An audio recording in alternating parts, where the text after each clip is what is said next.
Oh, I didn't even. I should have streamed somewhere else. Okay. Red Panda Koala lost his entire YouTube channel for what seems to be like baseless and completely random and fraudulent copyright claims. And as I said, Red does a great job of articulating his points and highlighting his reasoning and bringing receipts to the table. So we are back. Hopefully, let me know in the comments if you guys can hear me. Definitely for the first stream back, we're going to read every name that is here. How you doing? Yo, can you hear me? I can't hear you anymore, Rod. How about now? Okay, yeah, I can hear there you. There we go. Okay, shoot. Okay, whew. We're back, guys. Thank you so much. Tupa's gonna be here soon. We got Terrestrial here. First stream back. We're gonna read through a bunch of the things. How are you doing, Terrestrial? Real good, dude. I got the Oblivion remaster today, dude. So I'm hyped. You pulled me up. Oh, that came out already? I thought that was just to add that it was gonna come out. That's awesome. Oh, they did the and you can buy it right now. They did that at the end, so it's awesome. Yeah. That's amazing. We're going to read all of Courage First thing. Thank you, Courage First. After what felt like an eternity, Red Panda Koala has triumphantly returned to YouTube following his totally biased suspension. Fans across the platform are rejoicing, and rightfully so. The energy, the edge, the unapologetic takes that got him sidelined are now back in full force, and the anticipation leading up to this moment was unreal. From the moment his channel went dark, the community rallied, forums lit up, socials exploded, and it became clear. Red Panda wasn't just another content creator. He was the voice of a lot of people. Thank you for this, Courage First. Felt was missing. His absence left a void, and now that he's back, the void is getting obliterated. His return video didn't disappoint. Raw, charged, and razor sharp. It reminded everyone exactly why he built such a loyal following in the first place. No watering down, no apologies. Just classic RPK with that signature fire. And let's not forget the vibe. Thank you, ChatGPT and Courage First for this. There's a few more. Why not read it? Let's not forget the vibe. The boys are back. It's more than a tagline. It's a rally cry. A signal to his fans that it isn't just a comeback. It's a resurgence. And by the way, you could hear me, right? I should probably check that real quick. Oh, yeah. No, I can hear you. Cool. Yes, cool. Dude, how's it feel to have your channel back, bro? It feels really good. I'm going to wrap this up. And then, yeah, if you thought he was bold before, buckle up. Red Panda Koala is just getting started again. Respectfully, go kick rocks, YouTube. You could stop limiting responses to 150 characters. Yes, thank you. But yeah, no, it feels great to get it back. I'm down to, and then I'm going to read through the rest of these. And I don't even, it feels like, it honestly feels weird. I'm like having to like remember, like trying to have to like dig into some muscle memory. I'm trying to get some music. I want some dance rock. Does this work? Yeah, right? You can hear this, right? Can you hear that? Can you still hear me? Yeah, I can still hear you there. Okay, cool. All right, who's here? We got Blue Jasmine. Did you guys saw the Harold Malgrim interview? RPK will probably mention this as bombs. Yes, and honestly, unfortunately, like I was prepping a bunch of other stuff, and there's been so much stuff that happened in the off time that we're probably not going to cover that today, but I'll probably cover it shortly here. Amazing that Jesse Michaels got that. Did you catch that at all, Terrestrial? No, I haven't seen it yet. Nope. Yeah, I'm probably gonna watch it after this because I was just like busy all day prepping for this thing. Dude, it was hard enough getting through the Greer one, man. You know, it's like there's so much to go through. There's long. It's long. There's a lot of stuff out there to make sense of these days. That's why I was like, it's great to be back. But yeah, no, shouts out Jesse. Also, Jesse like totally was trying to like help me out during this whole thing. Was like, and we'll get to the copyright stuff about how like it all went down and how I was able to like beat the case for free. But yeah, he was like willing to put me in contact with like Yes 30 people and stuff with our YouTube Connect and stuff. He was coming through clutch. He's been a real homie. So shouts out Jesse on that one. He's a solid dude. Yeah, very nice, very nice. Yes, sir. Dunn says Panda is back. UFO research playlist says looking forward to this. Dog says I gotta sleep, but RPK was huge in my education around recent history of this subject. Really appreciate your work. Thank you, man. And I do have documentaries still coming out. I do have my drone one, part 1. It's probably gonna be 3 parts. But I mean, I've been kind of watching. I don't think anyone's really put out a nice little drone thing like I have presented here. So I think that's going to be really cool. And I do. So today's stream, we're going to cover the copyright strikes. We're going to talk about a few of the things that happened since I was gone, you know, the drone stuff.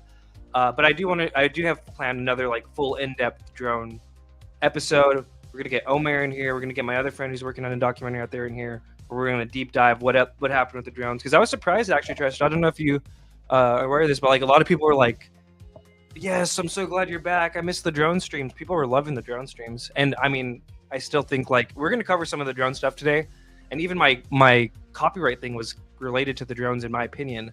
So it's like, yeah, no, I'm all about the drones still. No, yeah, for sure, dude. You were popping off with that, dude. It's gonna be nice to get a little refresher again, huh? Yeah, and also while I was in absence from YouTube, I was still interviewing people on X. Basically, anytime there was someone, and that's kind of what got me in trouble, I guess, to a degree. We'll cover it. Anytime someone had like a video or something, or even like small accounts, I was just hitting them up like, hey, do you want to just talk about it? And now that like the drone wave is kind of passed, although it's still, in my opinion, happening, like a lot of those little moments are like pretty cool little historical nuggets when I listen back to them now. I barely listened back to a few of them the other day, but I'm going to go edit those off X and edit those with the thing. Some interesting cases. We're talking to people from Colorado, New Jersey, Florida. Some interesting censorship was happening to some of these witnesses too. Kind of reminiscent to what happened to my channel, which I found interesting. But we'll cover that when we get there. Odin says, let's go. Hex Nothingham says, what up, UEP people? Veronica Leal says, muscle emoji. Hell yeah. Tracy Scott, hell yeah. So stoked to be here for the first live show back. We love you, Tracy. Fly Ether, friend of the show. Thank you, bro. We got to get you on at some point, too. Tracy Scott is having a great old time. Oh, we got our old mod, Heather Birdie. Glad you're here, Heather. Jeffrey Arico, he's a real one. I like seeing him out there in the UFO land. Thank you, Jeff. Montezuma, whoa, I'm so ready. Pizza Slayer, Panda, hell yeah. Days, hell yeah, with the Rockstar sign. Days had one of the funniest little posts I saw today. We'll talk about that later, though. Jimmy Trusowski says, this new Skywatcher stuff is just new HCE5. And you know what?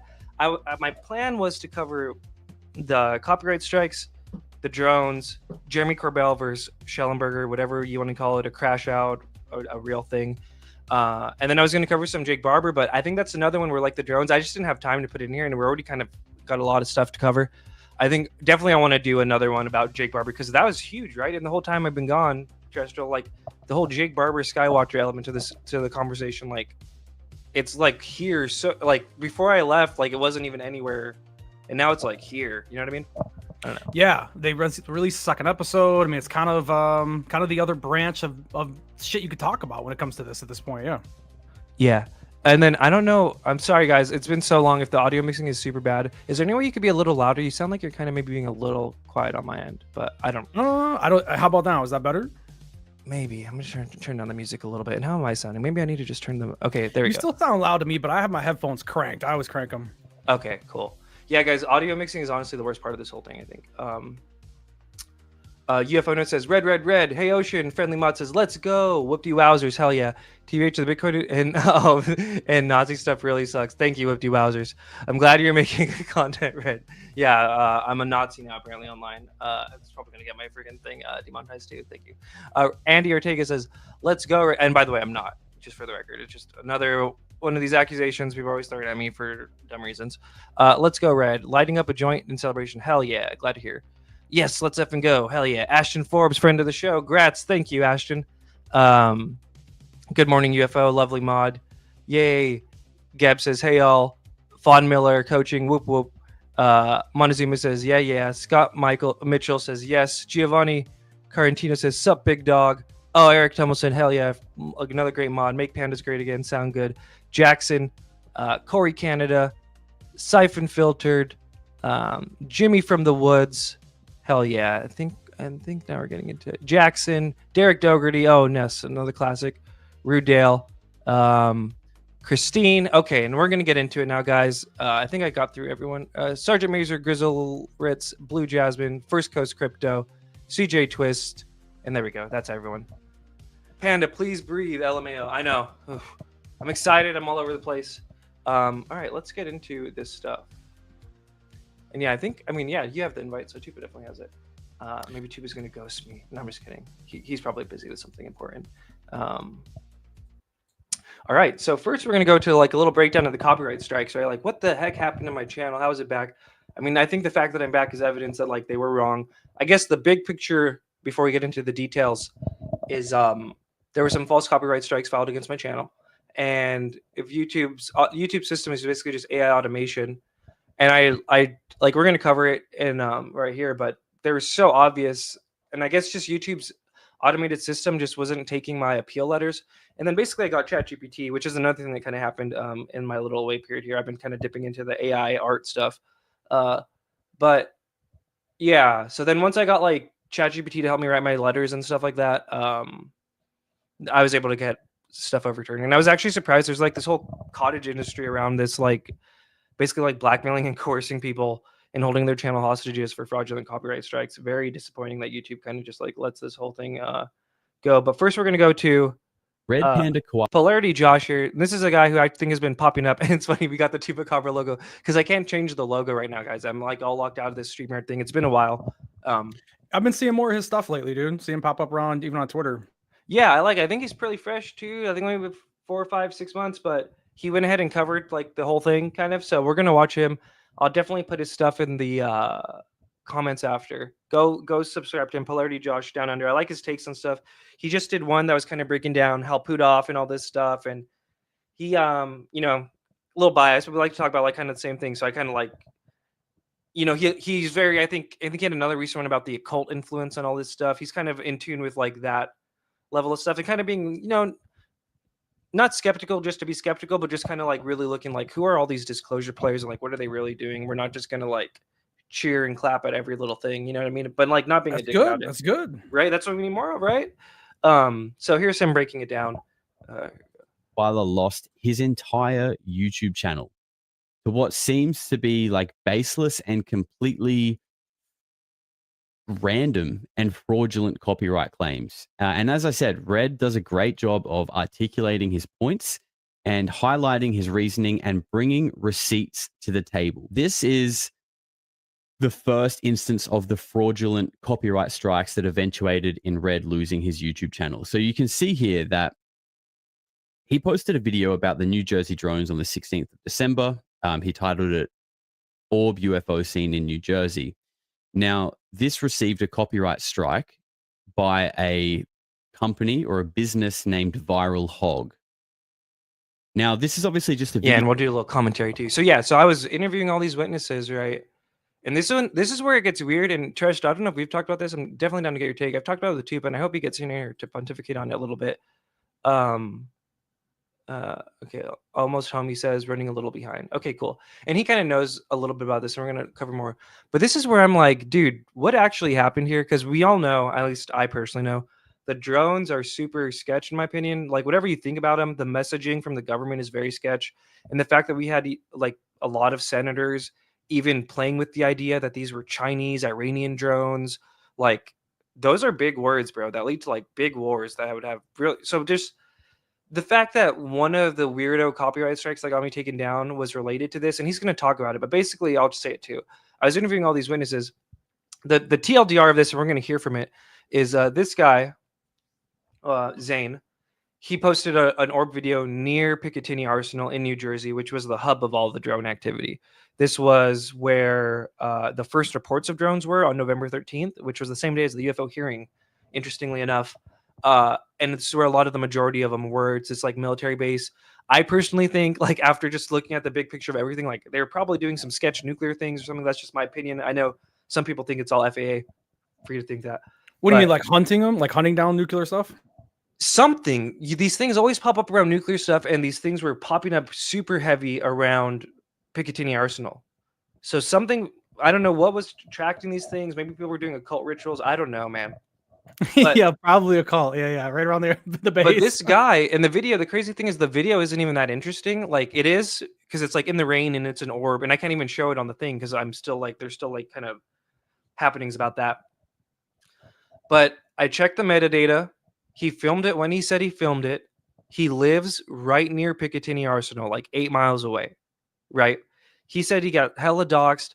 And then what's crazy is before this company, so right, this random company, Viral Hog, does this to, I guess, a bunch of videos around the internet. Before they claimed it and gave my channel a strike. And by the way, really quick, when there's all these different YouTube things you could do for a copyright strike or for a copyright claim, if somebody wants to claim copyright, they could say, oh, no big deal. That person can monetize it. They could say that person can leave it up. I'm monetizing it. They could say, I want to split monetization with them. They could say, leave it up, but no one gets monetized. They could say, I want it taken down. they could say, I don't want them to use it. Or they could say, I want to take it down and I want to give them a copyright strike. And if you get 3 of those, your channel gets taken down. So there's like 6 different levels that somebody could get to before just being like, I'm giving you a copyright strike. And I think that's really important to just contextualize, because a lot of times when you see this, they're coordinated, and it's like Viral Hog could have easily just said like, take it down, or like, you know what I mean? But that's separate from the point of that. This person is near there, and they claim that they don't even know who the heck Viral Hog is and why they claimed it That all. was going to be my question. Like, who is Viral Hog? And they say that they don't even know who Viral Hog is, and that they don't have any connection to Viral Hog. And then what's crazy too is the night after, and we're going to listen to it, the night after this person claims that Viral Hog took their video down everywhere, on Reddit, on X, I mean everywhere except X, on Reddit, on Twitter, on YouTube, on TikTok. He claims he got visited by the FBI. Now, I'll just throw this out there too. There's a contingent of like some of my old friends from the r/UFOs moderating team who they kind of looked at it too, and they kind of feel like this person is lying to me, but I don't really think so. I talked to this person. We're going to cover it more, but that's just a little broad take. But here we go. Video that was taken by someone else that he reposted, which I've done many times on this channel, right? We kind of share the cool videos and UFO sightings that we see.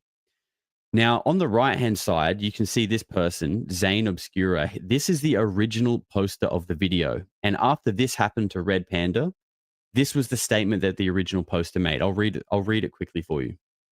He says, although I'm hesitant to confirm anything since it's already out there, I can confirm this is the video I captured. It was originally posted under a different handle on Reddit and TikTok. Both accounts have since been deleted and the videos were removed everywhere I uploaded them. My video on TikTok was taken down by Viral Hog, even though it was my own video. The Reddit post was removed before I was visited by the FBI the following day. More on that story can be found in an article linked on my X profile. I want to clarify that I did not submit any copyright requests or have anything to do with the video being copyrighted. I've reached out to Viral Hog but haven't heard back yet. I'll update if I do. Additionally, once the connection was made that this video was tied to me, my X account was flagged without explanation. I've submitted an appeal, but it does feel like efforts are being made to silence me. To be clear, I don't think I captured anything too crazy. Honestly, the video seems tame compared to other things, but the series of coincidences here is undeniably strange. I want to make this very clear. One of the reasons I deleted all of my social media was because I was doxxed. My full name, address, and personal details were exposed. I have a wife and 2 small kids at home. I don't need that kind of threat to my family. Now that this video is tied to me again, even under an anonymous account here, if I am doxxed again, I will have no choice but to delete this profile. So this was the first instance, 16th of December. And then we... Look who's back in the mix. Welcome, Tupacabra. Woo! Hey. We are back, sir. Let me see. Do we have any fun media assets for Tupa? Let's see.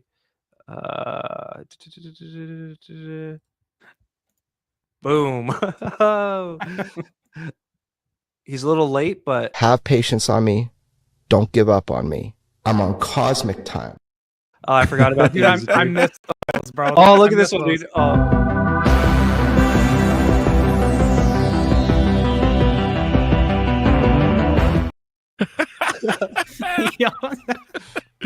His face. Let's do one more. Let's see. Drone sightings have been reported above critical infrastructure. He added that their presence appears nefarious in nature. I don't know who could have possibly done this. And it gets even worse. Some of the FBI agents that have been assigned to look into this have reported drones flying over their home. It's kind of unsettling. They're not up for 15 minutes, they're up for hours. Some are very big, probably. So all right. Going So, under the bed, son, baby. Tuba, welcome, sir. We're in the middle of breaking down what happened with the copyright strikes from our friend Polarity Josh, who I recommend everyone go check out. Yeah, how are you doing? Any thoughts on just the general thing of being back? Oh, yeah, and it's not letting me change the thing. So up on the thing, it says Tupacabra. If you could maybe pull one that says RPK or a more neutral one, that'd be dope. But yeah, how you doing, Tuba? Well, let me fix this Tupacabra thing. I'm doing great, and I think this is something to celebrate. You know, your first episode back after this insane and obviously wrong strikes, right? Like they took you off the air. That was censorship, and you know, and it needs, that kind of stuff needs to end. But this is a day of celebration, man. This is great. It really is. It's you know, I've been making YouTube stuff since like I think 2019, 2018. So when it came off, I was pretty bummed. I was like, oh wow, it's horrible. Especially because like it was the middle of the drone stuff and like stuff was still popping off and we're covering it right now, like the sketchiness of it all. Just for Tupa, I'm gonna rewind and have Josh read a little bit of the statement from Zane here. We're gonna get just right back into it. Yeah, anything else you want to say, Tupa, before we kind of get back into this what happened here? Like the logistics of it, the what's the word, forensics. I mean, all I would be able to say is that it's BS, dude. Like I want to see these I want to see the facts. I want to know exactly what I want the autopsy. Let's go through it. Yeah. Update if I do. Additionally, once the connection, although I'm hesitant to guide, you can see this person, Zane Obscura. This is the original poster of the video. And after this happened to Red Panda, this was the statement that the original poster made. I'll read it quickly for you. He says, although I'm hesitant to confirm anything since it's already out there, I can confirm this is the video I captured. It was originally posted under a different handle on Reddit and TikTok. Both accounts have since been deleted and the videos were removed everywhere I uploaded them. My video on TikTok was taken down by Viral Hog, even though it was my own video. The Reddit post was removed before I was visited by the FBI the following day. More on that story can be found in an article linked on my X profile. I want to clarify that I did not submit any copyright requests or have anything to do with the video being copyrighted. I've reached out to Viral Hog but haven't heard back yet. I'll update if I do. Additionally, once the connection was made that this video was tied to me, my X account was flagged without explanation. I've submitted an appeal, but it does feel like efforts are being made to silence me.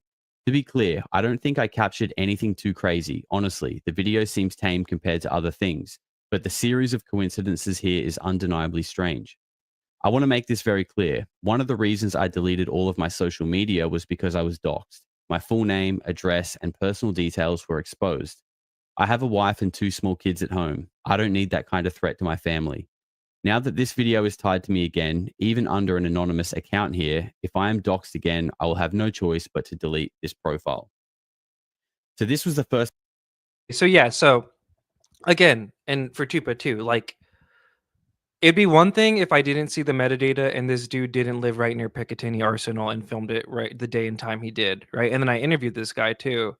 And we're gonna actually cover more of it a little later because I do have like when we interviewed him before Viral Hog even took my channel down. The way he's talking about what happened to his YouTube, his video all around the internet, and the fact that he got visited the next day, like it sounds very real. But let's let Polarity Josh here. He's gonna talk about the other one, which happened right around the same time. And again, like I said, guys, there's like 6 options of what people could do when there's a copyright claim, and like the fact that these happened all right at the same time and they were kind of all BS is, I don't know. Let's go to the other one. 16th of December. And then we had this. Another fraudulent copy strike. So you can see here on the left, this was the strike that killed the entire channel of Red Panda Koala that has been, I don't know how many subscribers he had, but it was a lot. He had years worth of really high quality documentaries on the topic. And you can see here, he's posted a video with Michael Shellenberger on some kind of on Fox News, talking about the drones. And there's been a copyright strike. You can see on the right hand side here. So the content that that YouTube are claiming was used is called funniest cartoons for people with ASMR. Hashtag ASMR cartoon. It says that this content was found during the very beginning of the video, right up to 3.5 minutes. And the content removal request was by someone called Hanson Ewan. And there's their contact info underneath that. And as you can see there, Red Panda highlights, for one, how is this the funniest cartoons with ASMR? It's Michael Shellenberger on the news talking about the mystery drones. And who is Hanson Ewan? Like, who is this person? Who is making these claims? And as baseless as this claim appears, this was literally the straw that broke the camel's back. So that appears. So crazy, right? Like, and then the thing, like I was telling the chat here and stuff, is I basically was going back and forth with YouTube's automated systems about like this. And I guess I just had too much faith that like anybody looking at this would know this isn't an ASMR cartoon. And like, who the hell is this? I guess I'm not, they might even hit me for doxing on this one. I don't know. Well, they haven't hit Polarity. So and again, like this one was totally unfounded. So it's like very weird that happened the day after the other one. Just real quick, we're gonna hop back to the first one real quick because I found that one to be very interesting. And somebody says, "Where can I see who's this? First Coast Crypto. Where can we see the orb video you got strike for things? It's still on X. You could go, you could go to Viral Hog's website too. And again, like I read on them, and they kind of like scam and strong arm people. And I personally, we'll cover it a little bit. So this was is the a free day browser extension that blocks ads on your favorite sites. You install it once, and then you can use the internet freely. And you honestly forget or anything like that. So this was the day I interviewed him. 4 months ago, December 17th. So I interviewed him like right away. TTL. And we're not gonna listen to the whole thing, obviously. But yeah. So like Reddit. I'd rather like to stay anonymous, so you can call me TTAL. That's fine, just because I don't really want to use my. And he's talking about it. I knew this wasn't a plane. I've seen what planes look like. It also was, pretty bad weather. So at the time of that video, earlier that day, we had some snow. There was like maybe an inch and a half of snow on the ground at most. By the time that video was recorded, it melted a little bit. So there's a dusting of snow on the ground, and we were having like a weather, like a snow rain mix. So it wasn't really raining at that point. It was still like a snow rain mix kind of. And again, if you guys want to go check that out. And again, I was still doing these witness testimonies while I was away from YouTube, and I'm going to be uploading them. And another thing I want to just throw out there too, because I interviewed a bunch of these people, was that a lot of the people who had like really viral videos, like this guy did, and this girl in Florida, and a few other people, if their video went viral, like they did have weird stuff happen to them. Like the girl, and I'm going to edit this all, and hopefully I'll have it ready by the time we do our drone stream. The girl in Florida who saw one shapeshift, she literally had her news crew come out and like debunk her and like re-edit what she had said to be like she was debunking. And after the fact, she was like, "No, I didn't say that." Like, it was very strange. And also she was kicked off Facebook Live for like 3 weeks during the height of all this. No reason why, nothing given. Just a woman outside filming random lights in the sky. Right? And this is the Picatinny Arsenal guy that you're interviewing. No, that was just a different one. That was a different one. I'm just saying that another reason why I think there's something sketchy is because I did see weirdness happening with other videos that went viral, and this video went viral. I see. Okay. And then let's see. So this is what this is before even my channel got taken down or striked with this video. So I like, because again, there's some people who say that, oh, that guy's lying to you. He did it. Da, da, da. I don't think he did, but let's just hear him out. This is when he's talking about being visited by the FBI. This is after. So I interviewed him the day he recorded it, basically. And then I interviewed him like the day he got visited by the FBI. Little did I know that what he's talking about, where it gets taken down everywhere, is going to eventually end up affecting my channel too. But listen to how he talks about it. The UFO wait, phenomenon. Real quick, and then you guys can go back to it. Coping. I just got a question for Zane, real quick. Zane, did you just say that you found something, and then authorities visited you? Is that what I heard you say? Well, I filmed. I need to be vague. I did write an article on my X profile that I go into as much detail as I feel comfortable, because unfortunately I got severely doxxed when I posted what I found on the internet. So now I got to protect my family, and I have to be very anonymous about everything. So I don't want to get into specifics. I'll just say that too, right? Like some of these skeptics and some of the people during this wave were like so emotionally invested in a weird way, where people were being super nasty to people if they saw something, right? And especially if your thing went viral, you basically just have like 10,000 kind of unhinged people like, give me your date, time, location, give me your address. Like it was not, like I said, I talked to a lot of these people who had stuff that went viral. It was not a fun experience for any of them, I would say.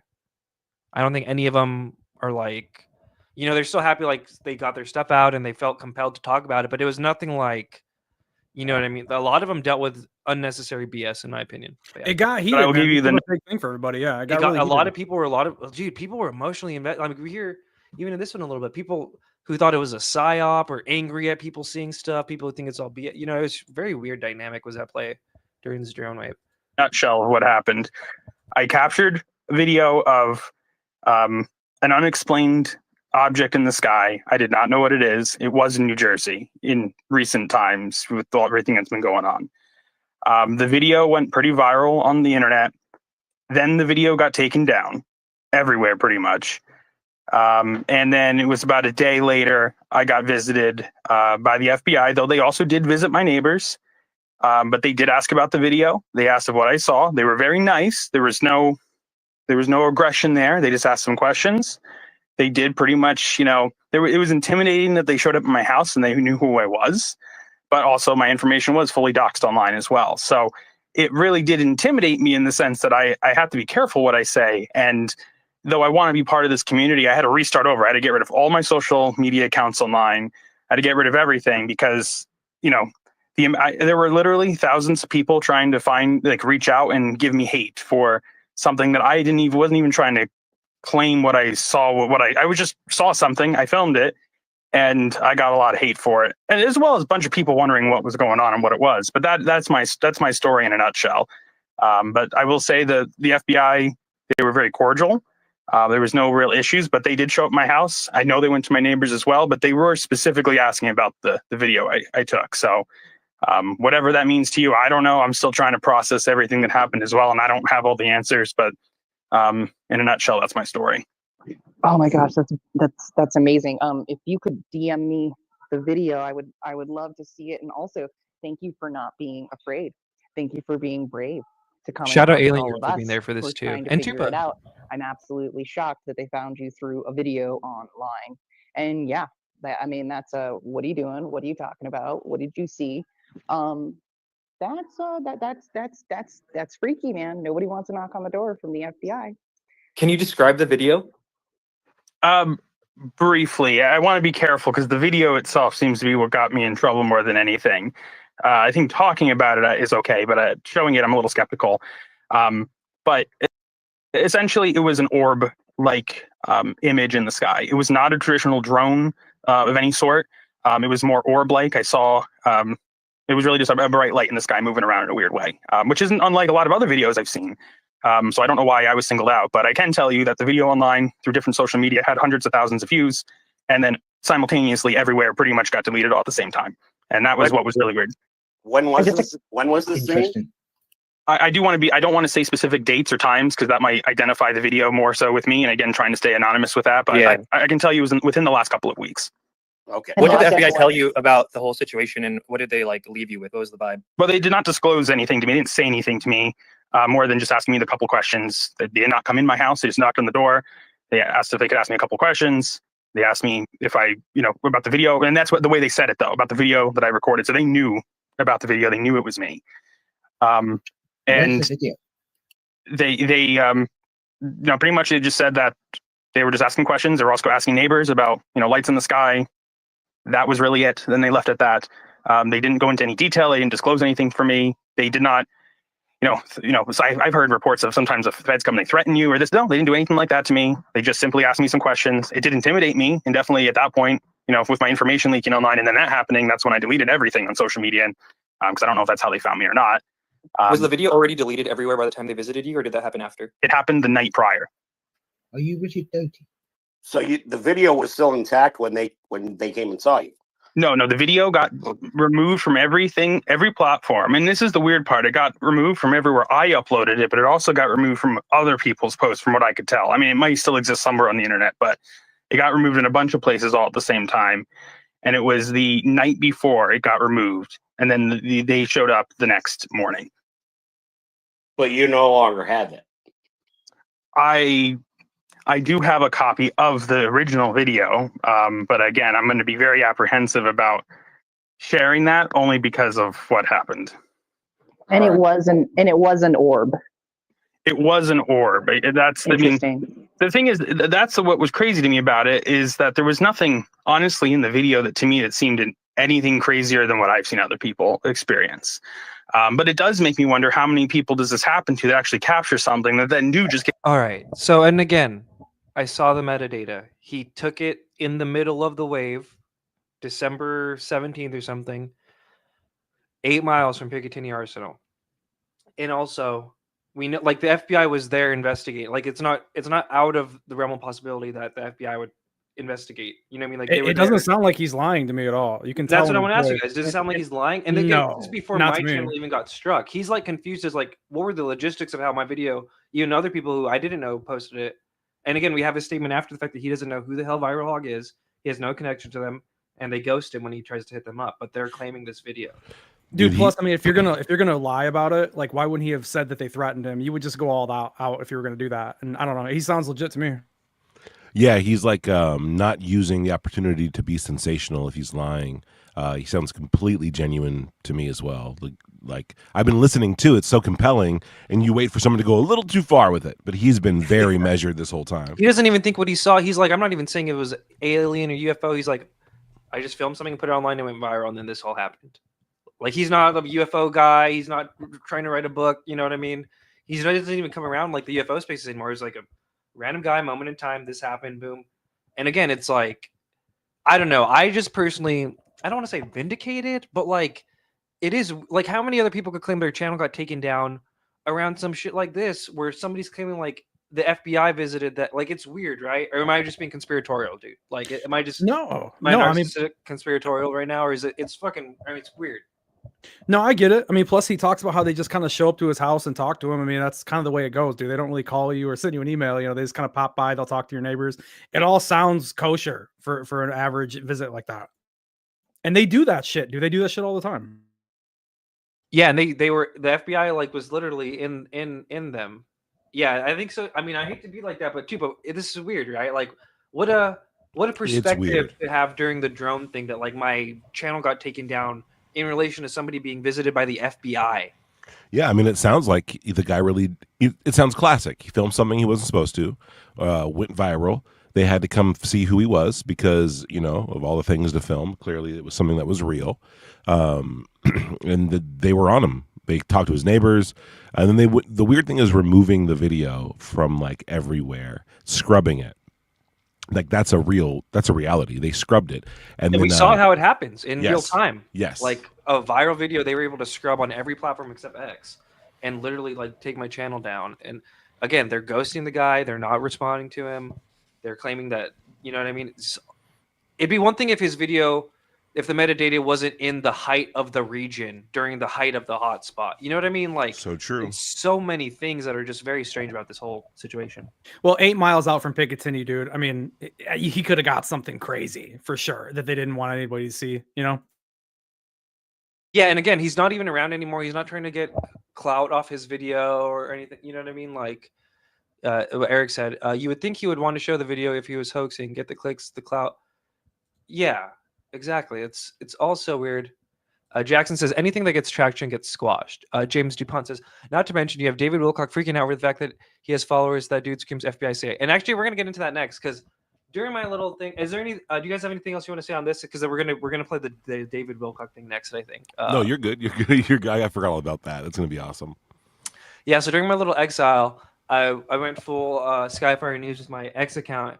And we got some really great reach. I'm up to like RP. I'm got more subs over guy, there, bro. I got more subs over there than I do on YouTube now, and it was pretty cool. Like some of the stuff I was clipping was like being showed on like Alex Jones and Patrick Bet David and stuff like that. And I don't know. I just felt like these people took me off YouTube. I'm just gonna go ham on X for a while, and I feel like this is kind of like a little sign of like how good it was going. We'll just watch a little bit of this. Okay. PK, which is, you know, this very strange name to say the least. This is from the very inappropriately named Red Panda Koala. We'll get into what Red Panda is in a minute. The Red Panda, what the hell is the Red Panda? Oh, okay. Nobody gets 2.1 million views. Something very suspect. Clearinghouse for the intelligence community, RPK, posted this story. We're getting massive numbers. By any means, I'm already going to get hit with copyright on this one too, but I could probably erase the song. But if anyone wants to chime in, please do. Views. Nobody gets 2.1 million, bro. To tweak the algorithm. Here we go again. RPK. I don't want to keep saying it. Planting a narrative. I think the RPK post is a part of it. So let's get back to RPK for a minute, because they talked about this. Once again, we got the dreaded RPK intelligence product. I'm very the dreaded the dreaded, even the name of the guy that planted it, it's like Red Panda. That what shirt does that pretty particular dreaded, bear indicate? Well, you don't even want this same. I'm not going to keep saying it because it's disgusting, but RPK, the same post that's got like, I don't know, 100 posts. I don't think this is a real person. I think this is David Wilcock definitely believes in frazzle drip, bro. Like he's yeah, no, that's actually what he thinks. And yeah, and I can see maybe why, but again, a red panda is a different animal than a red, black and white panda, which I think is a hang up for a lot of people. Yes, and you're throwing the word koala in there. You're not saying there's no red panda term. The term panda, you know what I mean? I guess, you know, you got to kind of like go into some rabbit holes to figure out what that's in reference to. But he's really reaching by saying that's your thing. You know what I mean? He's never stressed before though, Tupa. What do you mean? I love the double dip too, where he's like, talk. And again, I'll talk to David Wilcock. I'd have no issue with David Wilcock, but it is just funny that he's like, this guy is a CIA plant, but then he's still covering it all. Like, you know what I mean? It's like, I'm gonna go ahead and cover all the stuff, but he wants some of that too. I'm above it though. Yeah, exactly right. Intelligence community, that's just my theory. He's going to hate me now, but whatever. It's very, very suspect. Everything about this channel is very suspect. And again, RPK, who nobody's ever heard of, and it's not person's not using a name because it's probably the intelligence community. 2.1 million views. Right. The overnight success. They paid for those views. This is not. I never real, paid folks. for. That's the rules. They have to tell you what they're doing. So if they're going to set something up where they want to destroy the planet, they use the code names, and then they're laughing at you because, oh yeah, Red Panda, Red Panda. Ain't nothing good about the Red Panda. This is again the RPK, which I don't even want to say that at the end of last year. Oh, it happened? Was this the first crash out at the end of last year here? Oh, you're right. This was the first one before any of them. Out loud. Actually, no, I think Corbell's was a little before. Oh, I guess I think this is sponsored disinformation, but he's also giving you real stuff. That's how they lure you in, is they make you think that it's a source of truth. But then the redness and this particular bear, it's very, very sketchy to say the least. And it's, again, it gets huge numbers of views, hundreds of posts a day. It does not look like a regular person because regular people want credit. They use their face. They use their name. They want you to donate to them. Why would this person be getting so many views and have no payment plan, no Patreon, no products that he's selling? He's not selling survival supplies. Oh my God! Why are you so? Why do you have so much integrity? That was my favorite line. Why aren't you selling survival buckets? It doesn't add up. I don't understand. Like, you're a fan. Who gets millions of views without selling survival buckets? Yeah, this is so funny. We'll play out. I used to be able to pay $500 and I could get my post seen by a lot of people. But so what does that name symbolize? Well, it could very well refer to a bloodied abuse victim. He's just getting massive amounts of traffic and he doesn't let you know who he is. And he's got this very sketched out name we talked about last week. So I'm very suspect of this. However, he's going to feed you things that are true. So here it is again, RPK, 1.7 million views. Part of why I suspect this page is just to find this dude on January 24th. I had to scroll and scroll. I mean, that's they kind of post true. so many times a day. I can have so many times a day. And they're getting enormous amounts of views, which is what you have to do if you want to get those views. You got to feed people like they're little children and just constantly give them candy. Yep. Lure them into the car. Come here, little kid. Woo! Who's one of the number one UFO guys besides Greer? Me. Right, that was a little weird, right? There's not very many of us. There's Louis he doesn't understand how you're getting Who's it. one of the number one UFO? Right. Come here, little kid. Woo! Who's one of the number one UFO guys besides Greer? Me. There's not very many of us. There's Louis Elizondo, there's Stephen Greer, David Wilcock. These are top names. And we're all kind of doing our own things. And now there's a big feud going on between Elizondo and Greer. And Elizondo says Greer is a terrorist and they're fighting each other. Ufology is very much like rap. Everybody's like dissing other rappers, dissing other MCs. And I'm used to it by now. But That's again, true. It's kind of true, huh? Yeah, it's like true. In the dumbest way, that part is actually kind of true. Yeah, it is kind of like the hip hop scene in which everyone's kind of like they're always ready to diss each other. Yes, yeah, you're a rat. You know what I mean? It's all like that's for sure. Didn't that guy get caught dropping flares? Exactly, dude. Like Irony, just talking mad shit. People are like, he's jealous of your reach. This dude has so much more reach than me. Like, it's crazy. Like, there's this. I feel like there's this whole like, it almost feels like an MCU alternative universe that I'm like not really aware of like where him and other people like, dude, they have courses where they make like thousands of dollars and stuff like that. Like, there's so many people. It's kind of like how Contact in the Desert, like when you look at the panel, you're like, okay, I don't even recognize like half of this is the Gaia universe, I think, or something. But hey, I have no problem with this guy. I'll talk to this guy too. I just thought this was really funny, and I did kind of love that. Like a lot of the stuff was the drone stuff. Is like what an exile, right? Like I'm kicked off YouTube, and I'm having this guy be like, he's a shill. He's propped up by the IC. Wow. All right. Well, I think we got a few more things. We're not going to do Jake Barber tonight, by the way, too. But we're going to do a little bit of drones, and then we're going to do some Corbell and maybe some of that Bledsoe thing I made. But yes. Okay. All right. So what do we got next? So this was the The classic Small montage. business Oh shoot. Okay. owner spending too many hours on bill payments instead of doing what you love. Me, True, so true. Well, I'm gonna get hella exposed by the. I'm gonna have to by the ads. Okay, the classic montage that hella sand that Joe Rogan commented, by the way. And by the way, I do have my drone documentary hopefully coming out hopefully soon. But yeah, here we go. Just to get us back in the drone mindset, because too bad I was so terrestrial. A lot of people, probably the most commented thing was like, "I miss your drone streams, bro. Hell yeah, great to be back." People are loving the drone streams, so those are a fun time. Hell yeah, man! You were crushing it. Now it's like history. Now it's like, oh, those are kind of. I need to go back and rewatch those. Actually, we had fun, guys. I think you guys were both on it for at least one of them. Yep. Military drones. Again, this is being investigated by local law enforcement. What our initial assessment here is that these are not drones or activities coming from a foreign entity or adversary. You're telling me we don't know what the hell these drones are in New Jersey are? Is that correct? That's right. It's crazy.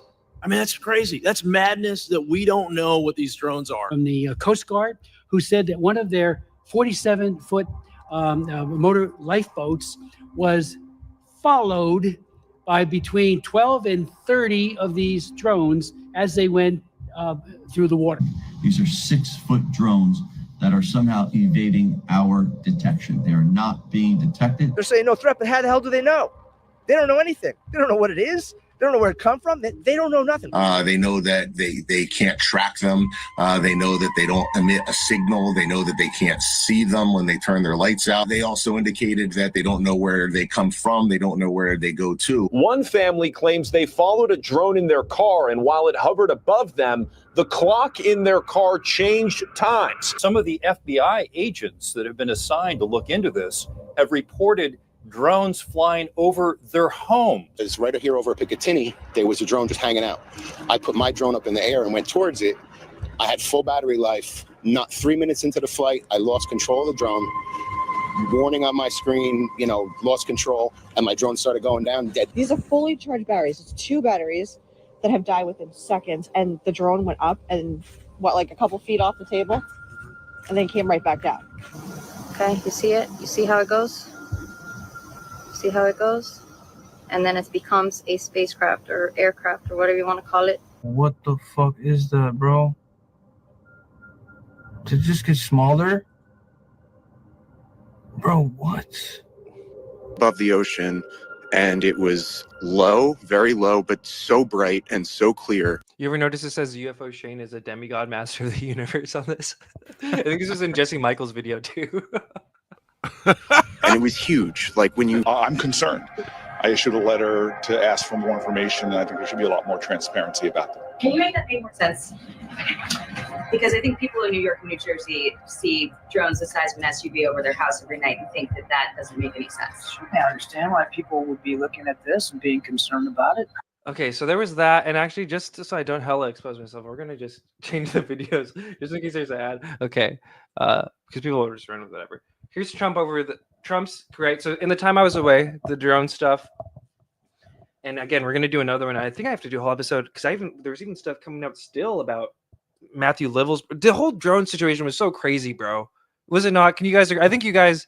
Actually, maybe I'll ask you guys. What do you guys think of it in hindsight? We're gonna cover Trump's things here, but like, dude, like people visiting the FBI, my channel getting taken down, like the whole Cybertruck bomber angle to it all. Senators saying that they're getting their intel saying it's Iranian motherships with Chinese drone. Like, can we at least all agree that like, what the heck happened? Is insane. It's historic, and I don't think it's necessarily even over yet. It's hard to quantify what that was. Stuff. Yeah. Yeah, no, I mean, it was definitely a big story, dude. Definitely controversial. I mean, I still think, there's a lot of our government tech that's involved in it for sure. There could be some weird stuff out there with it, Red. There could have been some stuff out in the mix of it, but yeah, I know it's wild, man. The story, I agree, it continues to go. Dude, even out in Oregon, all the way across the country, dude, that was in December. Right? Yeah, they that audio reports. The audio was crazy, dude. And what was interesting about that one too is that there was a red orb, a red light that they reported in that, and that was just like the 1966 stuff in Michigan, dude, where I'm at. So there was also the red there in Dexter. So there's like little kind of things that tie in for sure. I mean, the car That's like out of the Blue Book files with J. Allen Hynek. Like this thing interfered with our car radio and stuff. Like that's straight out of freaking Close Encounters, dude. Yeah, the cops talked about that in Dexter, Michigan, in '66. Yeah, It's. I mean, I don't know what more people want. It's crazy to live through. Still, we're living through it. We're gonna get Omer and my other homie on this. But yeah, let's see what Trump. Because again, so here's Trump's statements on the drones over the time he became the president. And I gotta say, I'm disappointed in Trump. But we'll watch it. Drones are flying around New Jersey ports. It seems like they're there to keep off a big distance. The government knows what is happening. Look, our military knows where they took off from. If it's a garage, they can go right into that garage. They know where it came from and where it went. Chico, by the way, if you want to change the thing, bro, go ahead. I don't know why it's not letting me, but yeah. For some reason, they don't want to comment. And I think they'd be better off saying what it is. Our military knows and our president knows. And for some reason, they want to keep people in suspense. I can't imagine it's the enemy, because if it was the enemy, they'd blast it out. Even if they were late, they'd blast it. Something strange is going on. For some reason, they don't want to tell the people. And they should, because the people are really, I mean, they happen to be over Bedminster. Want to know the truth. I'm going to give you a report on drones about 1 day into the administration, because I think it's ridiculous that they're not telling you about what's going on with the drones. And it's not only with me. Glenn was telling me today that in Virginia, they have drones all over the place too, and nobody's reporting it. I don't know why they're not. Is it anything, these drones, is it anything that people need to be worried No, I think about? it's terrible. I would like to find out what it is and tell the people. And can you commit to some kind of... In fact, I'd like to do that. Could we find out what that was, Susie? Okay. Susie. Yeah, why don't we find out immediately? I mean, I can't imagine it's an enemy, or there would have been, people would have gotten blown up all over. Maybe they were testing things. I don't know why they wouldn't have said what it was. They had a lot of them flying over Bedminster, which is interesting. And with the events today and yesterday, was everything moved inside just for cold weather, or was there some kind of security? No security. Oh, and by the way, we all know an insider source that I don't think would lie, who was told that the inauguration was moved inside specifically for the drones. And that week, Marjorie Taylor Greene, the congresswoman, was saying her flight was redirected into DCA because of the drones. Mind you, and we'll talk about it when we get Omer. That'd be crazy. The same airport where a few days after Marjorie Taylor Greene says her plane was redirected, there was that crash. Remember where the helicopter crashed into the airplane? Same airport.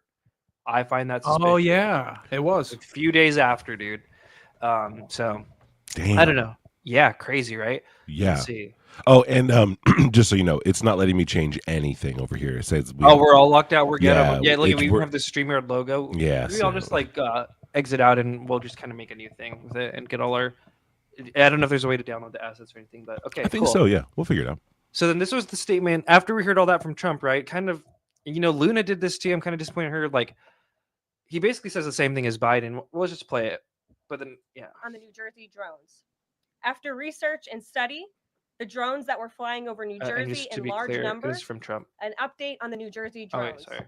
After research and study, the drones that were flying over New Jersey in large numbers were authorized to be flown by the FAA for research and various other reasons. Many of these drones were also hobbyists, recreational, and private individuals that enjoy flying drones. In time, it got worse due to curiosity. This was not the enemy. A statement from the President of the United States to start this briefing with. What do you guys think of that? I think she gives one example, then says various others. Why didn't she give more? Go over the various. That's what we're here for, right? So, by the way, Paul Ramos, friend of the show, we'll get him on for sure at some point. I made a post. I don't know if you saw this, Paul. I made a little post about your channel. He launched a channel. He's doing some nice interviews. Experiencer. I like his perspective. He's a good dude. If everyone wants to go subscribe. to him, Yeah, I've been please on do. there, man. Paul's great. Oh, you already been on there? Oh, you did? Yeah, I jumped did a little call-in. Yeah, you know me. I love the nice. call-ins, bro. I love them. I was bummed. The thing that sucked about being kicked off YouTube is I couldn't even make an account. So all my playlists were gone. I couldn't comment on any video. I couldn't watch any video that was age restricted because it wouldn't allow me to sign in and prove my age. It was pretty horrible. No, I'm gonna do a formal appearance on there, dude. We just gotta schedule it. Hell yeah, dude. So yeah, to the drones. Personally, again, people are already clowning me oh, Trump's the disclosure president. a knock against Trump, bro. I gotta say, you know, I'll just leave it there. Tupa, I think you're riding with this, right? Yeah, I'm writing. I think What do they mean? that, It was all FA. It's okay. There was the. Okay, you say your piece. My bad. no, I think that they that there was a overhype of some of like mostly excusable stuff. That there were some very strange things occurring, and I don't know what those are yet. Like the FBI thing, like I don't know if they're trying to, if that was, you know, a drone that they didn't want filmed, or if that was a UFO they didn't want filmed. It's kind of up in the air for me. But I think the response by the White House, I'm totally fine with.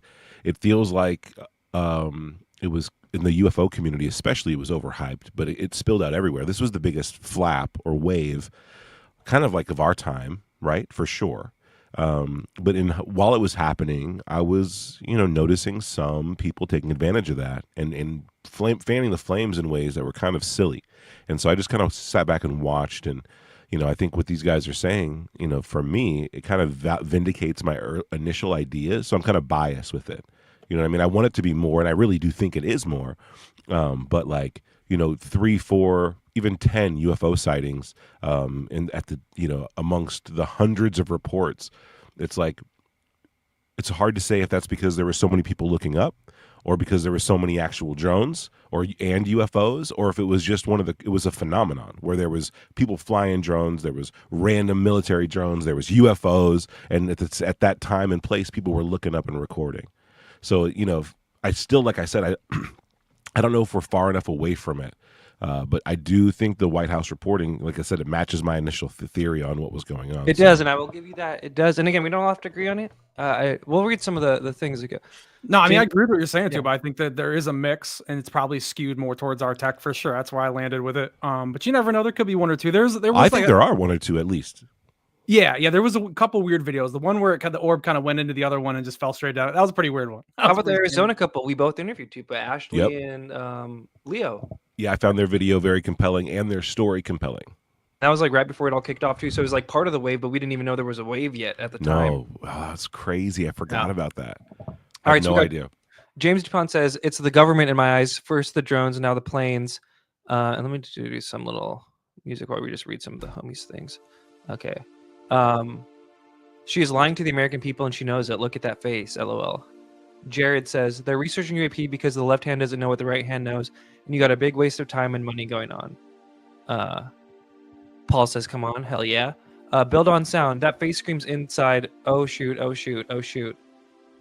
Something as blank as research and study means automatic lie. Who researched it and studied it? Again, what was that? What do you think of that then, Tupa? What was the FAA study that they were doing, and why were all these resources and all this? And actually, I'm gonna pull this up. I was gonna pull up the Brett Weinstein when he was on Rogan. Like, they like traumatized people with this stuff, dude. People couldn't get medical stuff. No, I think that they a lot of this stuff was an op. Like, there really were flying stuff around. Something was going on, and like they weren't telling people about it. And I feel like the people who knew allowed for the media to go crazy with their story, with the other options. And that's where I think it's like very strong propaganda, disinformation. And I agree with Brett Weinstein with that. Like, he hit me. Brett Weinstein, I don't know if you guys know this, he hit me up. Like, Brett Weinstein hit me up, and he was like, what is all this? And I'm like, bro, yeah. It was the day before he went on Joe Rogan. Are you serious? What the I heck? swear to Damn, I swear to God, he hit me up. I'm telling you, like, I'm not trying to be narcissist, but people sleep on people watch, like, there's stuff we've talked about in spaces where we're the only ones talking about it, and I've heard like Kurt Metzger talk about it on Rogan. You know what I mean? Well, also we're editors, and there was a wave, and we decided that month for some reason a couple days before, like, let's just start putting stuff out. And then all of a sudden this wave occurs, and you dominate the whole thing. That you know, the month of December was wild for us, right? And I was like, okay, there's a formula here. Just keep post videos, cut videos. It was like clip. There was transcript. It was a lot of work, and putting that work in paid off. But yeah, we caught people's attention. And I'm not saying that we're some authority on it or whatever, but it was because of the way, you know, my takes and my view on what the drone stuff was, and also the UAP, especially the UAP disclosure movement and their involvement, because we know that sense something. Well, like Eric Weinstein said, like, yo, like these guys like basically kept saying like, hey, we're gonna come pick you up and you're gonna find out exactly what this is, and they never did. Oh, They we let- have to cover that too. Lou tried to sue someone in the middle of. There's so much stuff we have to cover. Yeah, but continue. Yes, we have because that was Dude, part of that. Yeah. Absolutely. And so I think, Brett Weinstein, I think in the effort to like try to understand exactly what was going on, found one of my tweets kind of intriguing, and then like hit me up and was like, okay, what is this? Like, what's going on?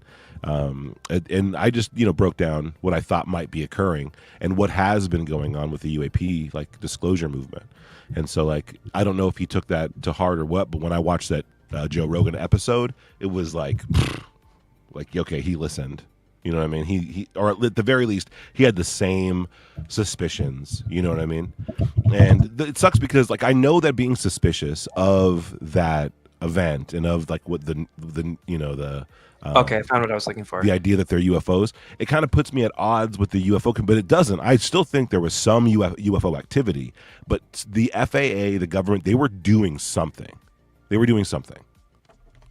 If you wanted to argue that they were kind of testing for a fake alien invasion, how people would react, you could make that argument. You could say it's a small sample size, dude. Yeah, no doubt, and for sure. Let's listen to this because I guess this is Tupa influenced. I didn't even realize this at the time. Hell yeah! While the UFO thing was happening over New Jersey, I was like, okay, what are they distracting from? What's the big distraction? Because it seems like that's what that was. That just seemed so forced and so obvious. And then the Trump administration says, "Oh, they were ours." Right. Like, well, okay, well, why were you doing that? Why were they doing that? Why didn't they say they were ours? Why did they freak everybody out? Why did they send jets to go scramble after them and then they turn their lights off and disappeared? Like what? So there is the question of what they were trying to distract us from, if that was their purpose. But I also find this is again become a kind of theme in my life. This is also a violation of informed consent.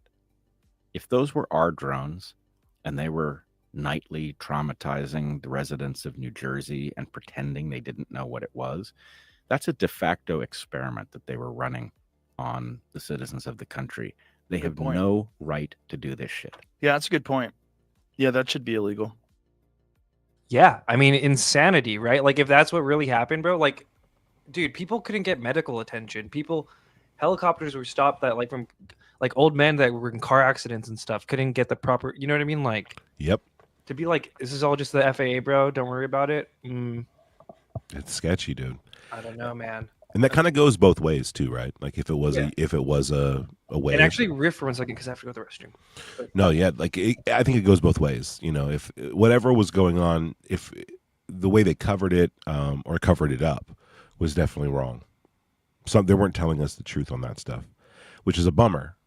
Right, because that's like the biggest event, and you're like, okay, well now we're like 3 years after like one of the biggest UFO hearings of all time. First one in a long time. We're like 8 years into the UFO disclosure process. We have new terms, we have new people, we have new scientists. Like now, all of a sudden, a wave occurs. 4 months after the biggest whistleblower figure in UFOlogy drops as a book, the perfect setup for hysteria, bro. The perfect setup. Yeah. Well, when I agree with that 100%. That like, because we got our eyes on this stuff, and it was this weird stuff happening to build up to the release of the book itself, Imminent by Lou Elizondo. But then right afterwards, there was like the press tour.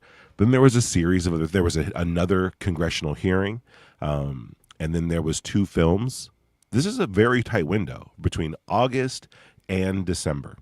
And the 2027 claims started coming around right after that, which kind of lines up there with that too. Yeah, exactly. Well, again, interesting. Barber is part of the drone thing, right? We learned like he was contracted to invest. So we're not even touching Barber on this one, but we're definitely going to do a Barber stream because. And then Spielberg's film his UFO film begins filming in New Jersey. Exactly. Yeah. And also, right. Yeah. Hathor helped L. Ron Hubbard write Dianetics in. There it is. Did you guys know that one? That's fun, right? That's crazy, right? How that always happens. So Drat weird. again. Okay, so here comes the hate for you after that. Here comes. This happened too, and this is me trying to get it on copyright. So again, like there's always like so many things have copyright claims on it that don't issue a strike. You're like, but either way, we're gonna have to edit a little bit of this. But this was 60 minutes a few weeks ago. Listen to them talking about the drones. There's so much mixed messaging. Tell you, this is like I think in April or maybe March. This isn't that long ago. This is after Trump's thing, like a month or two after. I am privy to classified briefings at the highest level. I think the Pentagon and the national security advisors are still mystified. Still mystified? Yes. Republican Senator Roger Wicker of Mississippi is chairman of the Armed Services Committee that oversees the Pentagon. So again, 60 Minutes did a whole segment about a few weeks ago on the drones. Sorry if that wasn't clear. We talked to him this past December. Do you believe that these drones are a spying system, a spying platform? What would a logical person conclude? That these are spying incursions. And yet, there was the attempt to jam them at Langley with approval and coordination of FAA using some NASA assets and some other assets that I believe were provided by the Coast Guard, but with very limited success. So when you say limited success, what success did they have? I'm not aware of any success that they had. So the FAA is using their own assets to drone their own little op. Isn't that weird, guys? Can we acknowledge that's a little weird? Yes. Yeah, it's Thank weird. you. Thank you for that. It's weird as hell. It's weird as hell, dude. And again, these are high-ranking members of the like Senate Intelligence Committee. These are like the people who are writing on like the real classified stuff. There's a perception that this is Fortress America. 2 oceans on the east and west with friendly nations north and south. And nobody's going to attack our homeland. It's time we move beyond that assumption. At the time, General Glenn Van Herk was Joint Commander of NORAD and NORTHCOM, the military commands that protect North American airspace. Again, that's huge, guys. People want to downplay this so much. And again, I'm not saying believe it. They could be doing some weird Iraq war, it's all BS thing. But like, we got to acknowledge that these statements are being made where like the guy who runs NORAD. NORAD's basically in charge, like they said, all the airspace over America. Like, that ain't just a nobody, dude. No, but the other interesting thing too is that you got to look at Lockheed Martin just announced like a month ago, I think, their Golden Dome program. So I mean, that's there too. It's this the way this stuff lines up is very interesting. Yeah. I actually provided support in the form of fighters, airborne warning and control platforms, helicopters to try to further categorize what those drones were at the time. From what you saw, did you rule out that these might be hobbyists sending these drones up? No, it would be my assessment they weren't hobbyists because of the magnitude of the events, the sizes of some of the drones, and the duration. So what's going on? Well, I wish I Again, that's another thing you hear like the debunkers say, oh, it's all just hobby. It's like, dude, like at least I feel like a lot of the debunkers showed their hand with all this stuff by just being like, this is just totally normal. This is another day. And I'm like, at least acknowledge there's some weirdness going on. Say it's an op, say it's something, but like, this is, yeah, sorry. I had the answer. It certainly could have a foreign nexus, a threat nexus. They could be doing anything from surveilling critical infrastructure, just to the point of embarrassing us from the fact that they can do this on a day-to-day basis, and then we're not able to do anything about it. At the time, General... I like this comment real quick. Brand Mike Fry says, the drones were a sign of the U.S. being left behind in advanced tech. We didn't crack the recovered tech first. They did, and we're flexing. And again, that was the manifesto of the Cybertruck bomber, which, like, bro, like, there was a UFO flap. That part of the flap contained a Cybertruck bomber. Like, isn't this crazy, dude? Like, what the hell happened, bro? That probably autopilot drove up to the Trump Tower or whatever, the Trump building in Vegas, and blew up. Where like the guy supposedly shot himself in the face with a Desert Eagle before doing it. Dude. Like, it's like I don't remember a UFO flap ever having a freaking Cybertruck bomber, dude. Like, and the wife, I'm gonna do a whole episode probably about the Cybertruck bomber because a lot of stuff came out since I was away too. And on my backup channel, I did put his surveillance log. We have like, he claimed he was being followed the entire time. He claimed he was meeting with people from JDI drones, which is like this. It was crazy, dude. It's and his wife is like, he wouldn't kill himself, and like he loved our daughter. Like none of his writing kind of gives me the impression he's looking to kill himself. You know what I mean? Like all his manifesto stuff. But yeah, crazy. I'm gonna play a little more of this. But yeah. Glenn Van Herk was Joint Commander of NORAD and NORTHCOM, the military commands that protect North American airspace. He has since retired. I actually provided support in the form of fighters, airborne warning and control platforms, helicopters, to try to further categorize what those drones were at the time. We're the most powerful military on the face of the earth. So this is the current head of NORAD now. Let's just remember, this is the one that just like, how are debunkers acting like this is all normal? Okay. We're the most powerful military on the face of the earth. And yet drones could fly over a major Air Force base and we couldn't stop them? How is that possible? Well, I think the threat got ahead of our ability to detect and track the threat. I think all eyes were rightfully overseas, where UAVs were being used in one-way attack to attack U.S. and coalition service members. And the threat in the U.S. probably caught us by surprise a little bit. A year. Okay, how do you guys feel as American citizens that Langley Air Force Base, the base that protects Washington, D.C., can have these things fly above them, and per the head of NORAD, we can't do anything about it, and we don't know whose they are? I mean, I hear him saying that, but like, I still have a hard time believing any of that, dude. I don't Like, believe I that. really do. I I don't just believe don't. Yeah. Which is fair. Which I think people should be like, why are they even saying this, right? Yeah. Like, if Why? that's Why what- would you admit that? Like, that would be like the last thing you would do to say, "Oh yeah, you know what? You know what? Our weakness is this." Like, why would it makes no sense to me when I hear that? That's like showing that we don't have the opening in that area. Yeah, and real quick, we got Polarity Josh in the mix. Dude, we covered a little bit of your coverage of my copyright things. Thank you for doing that. Everyone go subscribe to them. Actually, you guys riff on this a little bit more. I'm gonna find Polarity Josh and Paul's channel and put them in the live chat. Go support these guys. Got to support good voices in the field. I like what he's been doing so far. Yeah, but yeah. So you think the NORAD guy right here is just bold-faced lying, both of you? Yeah, I think he's baiting a threat to come in, or encouraging people to doubt our security, to be like, oh, we're completely open from this particular attack. It's like, fuck you. Why would you say that? Sorry about my link, but why would you say that? If that's we're used to true. Spaces on now. Well, for real, dude, like, wild. So I think, I think either he's not given the whole picture, or And the previous head of NORAD too, remember, said something super salacious. I might go back and play it, but he was like, there's this belief that Fortress America is untouchable, and we need it's very dramatic. And I will say the fact that this is on like 60 minutes, you know what I mean? It's kind of like, okay, like, what's really going on here? Are they going to do Iraq War II kind of situation? Like that literally happened in all of our lifetimes, where like a huge lie led to like $1 billion 1,000 casualty war. You know what I mean? Like, I don't know. But yeah, sorry, continue. Well, this is why I brought up the Golden Dome thing earlier, because like, if Lockheed's already talking about that now to the public, that means we've had something else already going on.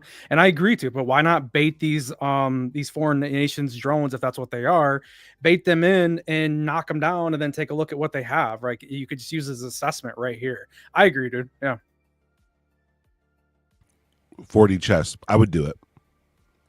And they can say that stuff didn't work and the jammers didn't work, but how we couldn't ever like confirm that. They just saying that. Who knows what they brought down, what they took a look at. You know what I mean? You can't really like judge that completely off that.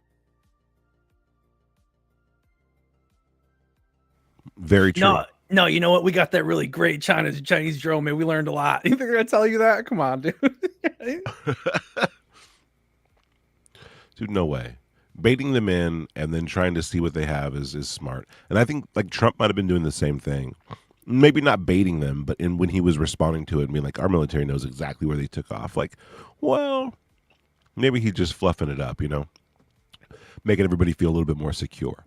Yeah, maybe. All right. Well, that's about it for the drone thing. Just for now and again, I'm going to do probably a few drone streams with, we got people out there. We got Omer, who's in the DMs with Omer today. He's all stoked that the channel's back. There was a whole vibe, bro. There's a whole little like drone little like crew that accumulated there. And again, like I said, a bunch of people were like loving the drone streams, which is cool because I was loving them too, and I'm still kind of obsessed with the whole thing. Because I think y'all know we disagree. Fine, definitely. I think there was some NHI stuff going on. It's definitely some weird like these statements. And again, I'm open to like this could all be an op, but like they're really putting the op on strong if it's an op, right? Can we agree there? I think that's a pretty common fair middle ground, right, for all of us. Yeah, it's fair. Cool. All right, so we got two more things. Don't want to get exposed. Okay, so in the meantime, we're gonna end with two AI things.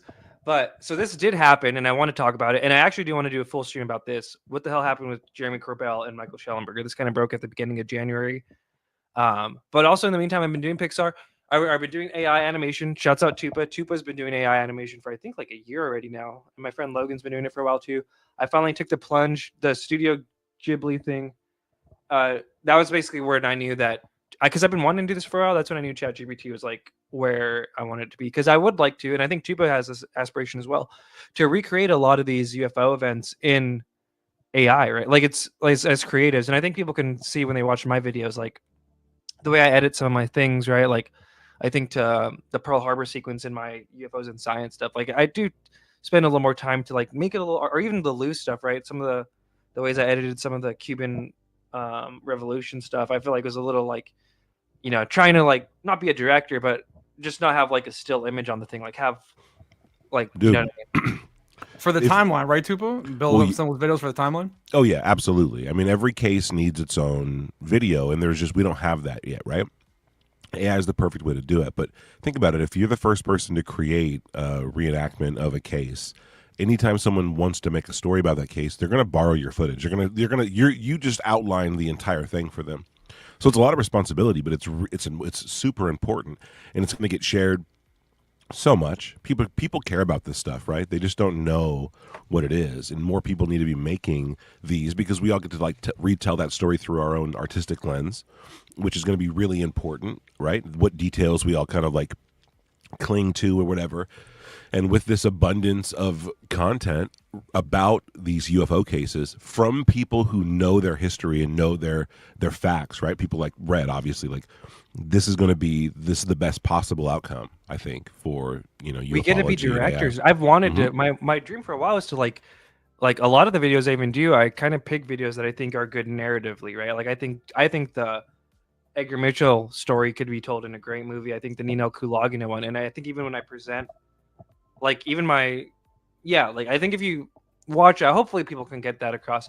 But it allows us to be full on directors and like look at this. Okay, so I guess I'll set the stage. Or Tuba, do you want to set the stage for this before you play it? What was it? I could do it. You could do it. I know you have some feelings on this. It's worth noting. I think like Corbell made it the magnum opus of his like 3-part TMZ series. He thought it was important. I think, you know, like we said the other day that Joe Rogan's the biggest podcast in the world, and this is Joe Rogan's #1 UFO guy. Like Corbell is a force, right, to be reckoned with, and he just dropped another video. And I don't hate Corbell by any means, you know, but like, why isn't he getting arrested for like that guy? I always think about this: the guy in the Ukraine who leaked some stuff on Discord, like he's in jail for like 20 years, like immediately. But Corbell's releasing like these videos, and again, I'm not saying in a bad way, but being aware of the dynamic around Corbell, I think, is worth noting if you're following this disclosure stuff. What did you think about before you play it of like what happened here? Because it was even the day of. I remember there was people talking. I think John Strader and our friend Experience. They were like, Corbell's energy was a little weird, and then Jesse Michaels like tweeted something out for him, and like. But then we learned basically in January when his TMZ special comes out that the TLDR is he more or less accuses Michael Shellenberger of like being a shill for the establishment and like controlling the narrative, right? What does he say? All the king's horses and all the king's men are trying to control the UAP narrative again, is what he likes to say. Any thoughts on this before we play this like? Yeah, I mean, this was very disappointing. I think what he was doing was, especially with his attempt to kind of corner Shellenberger, is I think he was just kind of throwing, and I'm not trying to demean him here, Corbell. I'm just saying it felt like he was just kind of crashing out and throwing a little bit of a tantrum. He was very upset at what had just happened, and he wanted to feel validated and vindicated. And I'm pretty sure that his intensity was probably freaking people out around him, and if not freaking them out, at least embarrassing them and making them uncertain of what he was going to do. But he's in here in a congressional hearing calling out a congresswoman, calling her a liar, like, you know. So I'm pretty sure he was getting some unsupportive side eyes and looks from the people who he wanted support from.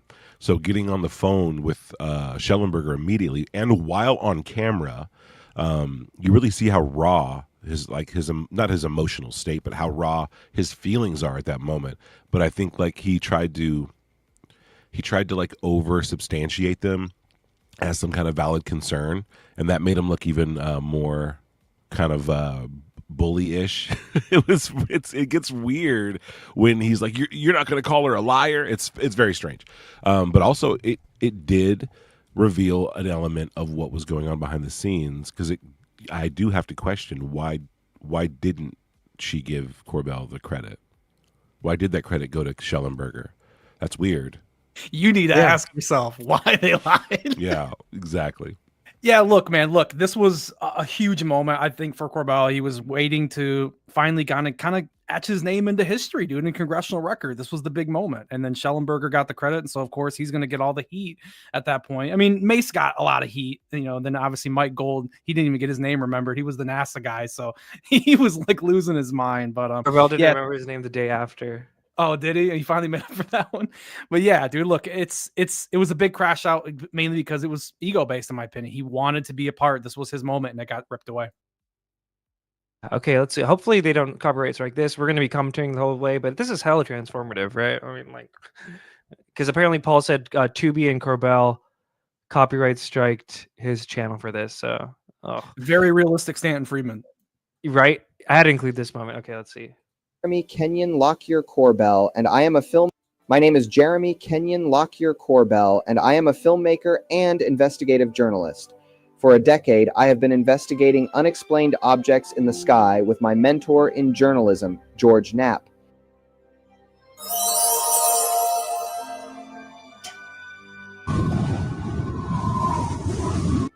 You're looking live at Capitol Hill, where a highly anticipated congressional hearing is set for today. Unidentified aerial phenomena, or UAPs, better known to most of us as UFOs. Today is a very special day. There is a congressional UFO hearing. For the past year, I have been in contact with a whistleblower of a special access program, Immaculate Constellation, that manages the UFO cover-up today. This whistleblower has entrusted in me a very important document from within the Immaculate Constellation. Today, this document will go into the congressional record on behalf of the brave whistleblower who trusts me to deliver this document to Congress. It's like my whole life has led me to this moment and getting this information out. I am humbled and honored to be entrusted by whistleblowers. Do you solemnly swear to affirm that the testimony that you are about to give is the truth, the whole truth, and nothing but the truth, so help you God? I do. Let the record show that the witnesses all answered in the affirmative. To your knowledge, have any USOs ever outpaced our submarines? Yes, ma'am. How would you characterize UAPs? An enigma, sir, and a frustration. We're talking about technologies that can outperform anything we have in our inventory. Committee staff asked me to go ahead and I will do it, enter into the congressional record this 12-page document that Michael Shellenberger brought today that describes the Immaculate Constellation government program. Everything was going great. Then bam, out of nowhere, my worst nightmares came true. They are trying to erase me and give Shellenberger credit for my whistleblower. Congress just lied to the American public. Why? What was the lie? Oh, I submitted the IC document. Ask Shellenberger, he'll tell you. But everybody sat there as they said he did. Why? Nancy Mace lied. Nancy Mace said Shellenberger. So, Tube, any thoughts on this so far? Yeah, I almost spit my drink out, dude. This is so funny. Like, first of all, when his face went from being happy because he was so excited that his name was going to get called out, and then it turns angry, is really funny. It's perfectly cartoonish. Look at how psyched he is.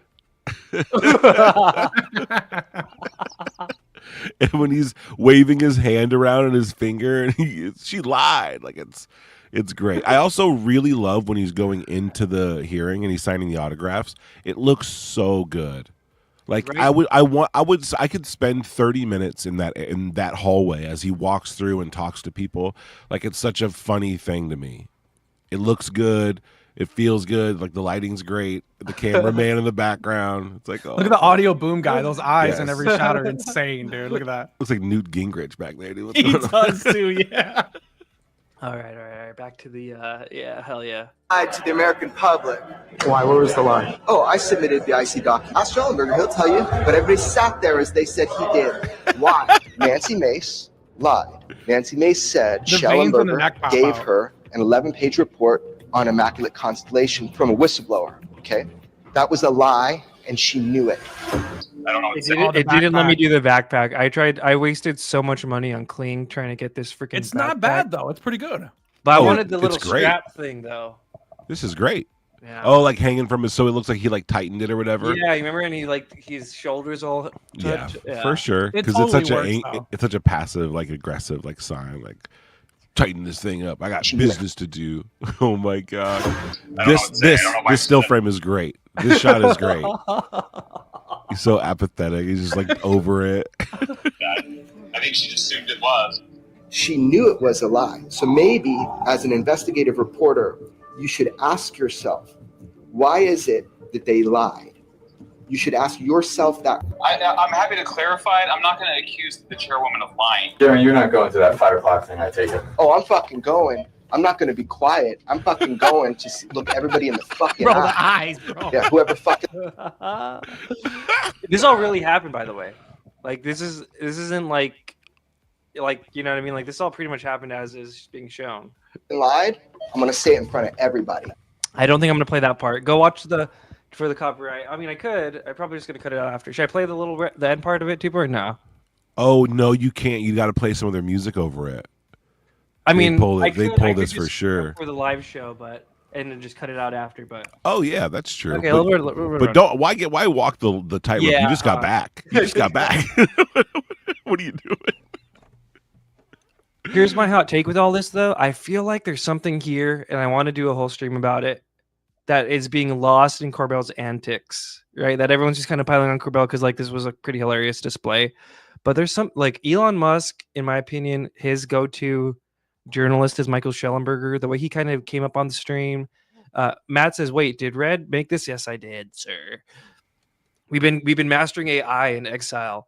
But yeah, I don't know. Do you guys think there's any possibility? Because the other thing too, and we'll cover this when we do it, but Nat basically said that like the Immaculate Constellation whistleblower was ready to testify, and then I guess like Nancy Mace basically made Shellenberger testify instead of him, and then they cut out Corbell. Like, you know what I mean? There's a few weird things that I do think need clarification. There was that one. I agree.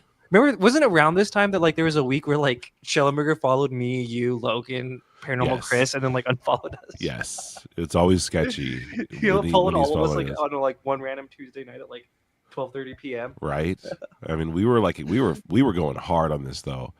I think there is something to it. I don't know what that is. I will say this. I think that Nancy Mace is smart, and I think that she's aggressive, and I think that this is my hunch, okay, is that Corbell and because he told you how he brought the whistleblower in, right? He told us all.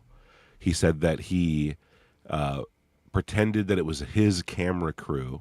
So he comes in with the camera crew, already kind of like, what? Why are you in my office with a camera crew? Then he asked the person, do you trust me? He asked Nancy Mace, do you trust me? They once they say yes, I guess, he goes, okay, kicks the camera crew out, but one guy stays. Surprise, this is the whistleblower. We snuck him in as a boom operator. Well, guess what? He could have just waited outside. You know what I mean? Like, what are you doing? Anyway, then he tells the spiel. Now, if Nancy Mace thought this was all bullcrap and thought, hey, man, this was theatrics and he's trying to con me, but this is useful information and I'm already down the river on this. I can't just jump out. I'm just going to give the credit to Shellenberger and cut that whole world out, that whole idea he was trying to shoehorn into this, bring another guy in, so this other guy I don't know that guy.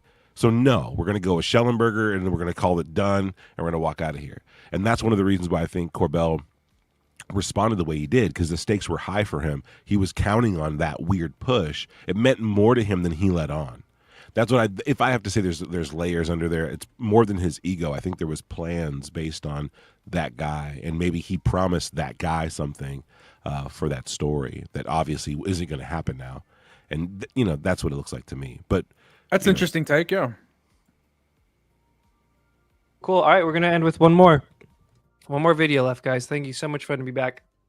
I'm not trying to get exposed on ads. Okay, cool. All right. And this one actually probably has some music too, but Doctor that I was seeing wasn't doing what he was supposed to, and it caused me to go into So yeah, sorry, no setup. But this is Chris Bledsoe, his first 2007 UFO encounter.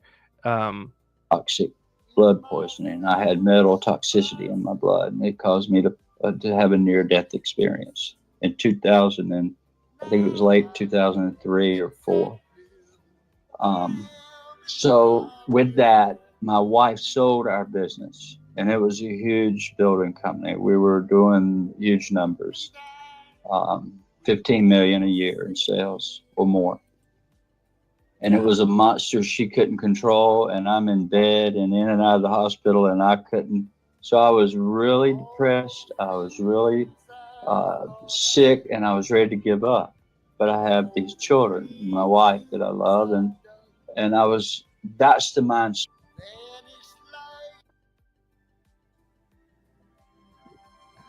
These 3 guys that were with my son and I were subcontractors that Dad and I hired to build a house at Holden Beach, and they were out of town 4 months on this house, and I actually we finished the job and paid them. It was like on a Monday or Tuesday, I think. I'm not sure of the day, but it was a weekday. And they finished the job, and they were ready to celebrate because of a 4-month job, and asked if I would go fishing with them. My wife was out of town, so Chris Jr. and I said, why not? We had the only 4-wheel drive truck. They didn't have one. I think that's kind of the reason they wanted me to go, because they needed somebody to drive them down Silverado, this long muddy Pixar dirt Silverado. road. Right. His section Yeah. really They is wanted to really go good. It looks like a fishing and Pixar movie, man. celebrate, Like his character could really fit in one. Yep, absolutely, dude. This is And real quick too, since we're gonna bring up the song, Adam Snyder's like, don't do the AI BS. Nah, dude, we're going all in, dude. You're gonna change your tune when all these are like super photorealistic, high def, Yeah, dude, cases like- that have never been brought to life, right? Of you know what I mean? I'd rather see them now by the artist or by the visionary than wait 10, 20 years when we can finally afford to make this film. You know what I mean? Like, there's no way. You know what I mean? In the time it would take me to even get the budget together for a film like for this, we could be making 10, 20 projects that would be, just as expressive. Like this is amazing. Yeah, and again, I'm viewing all these Pixar ones as like a stepping stone to the photorealistic ones, personally. In such a short time frame, too. What's it been? 2 years? I mean, only 2 years, and we're already. I'm only like 3 weeks a month in on this stuff. I'm pretty late to the AI video game. I feel like I'm just gonna play the little RPK thing, and then we're gonna, because this song is copyright as fuck. But we'll see. The river and North Carolina. Hell yeah. Okay, we're gonna fast forward to the part where Chris has his things, because this isn't copyrighted music. It's a great shot, by the way, with them on the truck. To look for wild right life to I like that. get Chris away, Jr. is just supposed to be 17 have a here. Conversation. I did one of those, right? Become the enemy you want to see, but I was like, I'm just gonna make him younger, so it's like easier to differentiate him from the others. There you know go, dude. There you go. I was crying out desperate. Whoever's up there, I need help. I can't work. How am I going to feed my 4 little children? That's they were beautiful, all little, ain't it? 9, 10, Right. to 17. Good little Ryan Bledsoe, dude. Good sound design, that man. afternoon, Thank you, I bro. walked away about 5, 10 hours. Oh, yeah, I went ham on the sound design. And I didn't know what happened. I walked up on these big balls of fire, 3 of them, 40 feet around, big as if you took a 2-story house. I love the handy cam work 2 on that. That's stories so and made cool. it round. Right? It Yeah. was that size, all 3 of them.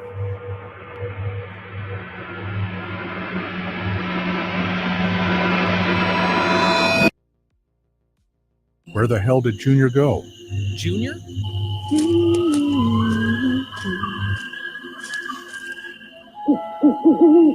Dope.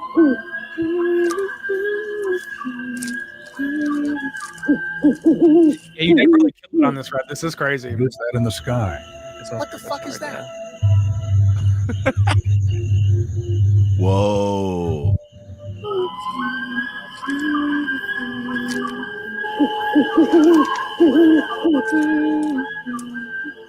That's awesome. This is terrifying.